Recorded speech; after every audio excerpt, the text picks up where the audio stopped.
The Dallas Mavericks are one of the most interesting teams in the entire league. With the mix between good young players and emerging young players and veteran leadership and honestly veteran stars on the roster, you get kind of caught between these two timelines, and it's kind of tough to choose which one you go with, especially after the Luka trade last year. It puts a lot of pressure on this front office to compete as soon as possible. So let's take a look at what the Dallas Mavericks can do now and in the future in order to go back to being contenders that they once were. The most intriguing and honestly optimistic part about this Dallas Mavericks roster is their young core. Starting off with Cooper Flag, the centerpiece, the cornerstone of this franchise, currently averaging 18, 6, and 3 on 47% from the field. And he had a rough start.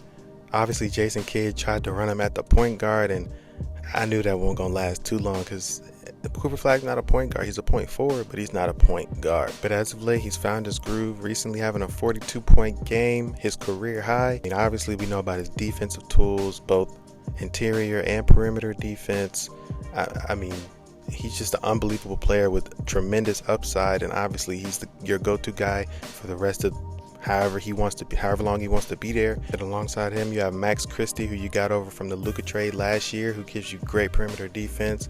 He's a great catch and shoot three guy, positional versatility as a big guard. Next to that, you have Brandon Williams, who's been groomed by Kyrie and Sham God over the course of this year. He's really turned it up. He brings downhill pressure, energy. He's a tough guard, and I mean, honestly, a good backup rotational guard to have in the future. And on top of that, you have Ryan Nembhard, who has an undrafted guy coming in this year. He's looked pretty well. He's had a couple double-doubles. He's had some really, really good games. Just a nice, steady guard that makes the right reads and can be a huge connecting guard for the future. You also cannot forget about Derek Lively. I know he has not been on the court much in his career so far after his great rookie year. But I mean, still, if you can get him on the court, he's one of the best young bigs we have in this league. And obviously, these guys can get worse.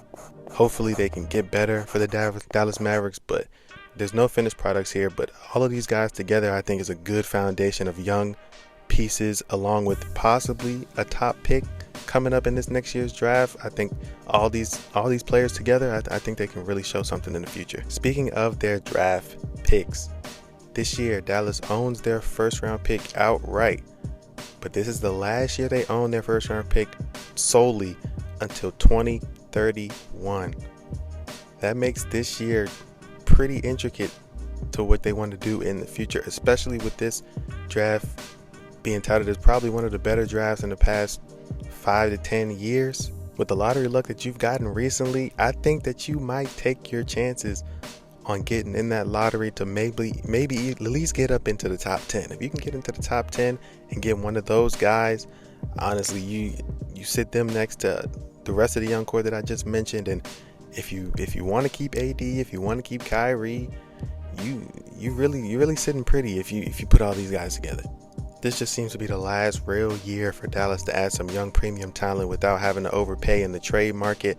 Obviously, you could trade AD and maybe get some young stars back, but that comes with trading AD. So if you just want to get a nice young player, hopefully to be a number 2 next to Cooper Flag, I think that's the way you go. Now here is where we have the real dilemma. What to do this year? Right now they're sitting at the 11 seed, a game and a half back from the 10 seed or the play-in, coming up on the All-Star break in about a month and a half, a little bit over a month and a half. Do you go all in and continue to try to win to get just into the play-in? Bars. Anyways, do you continue to try to win in order to get in?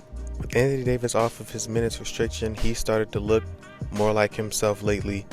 Kyrie, there's reports that he may be back sooner rather than later. You get both of them good and going. You got Cooper still. PJ Washington's been playing good.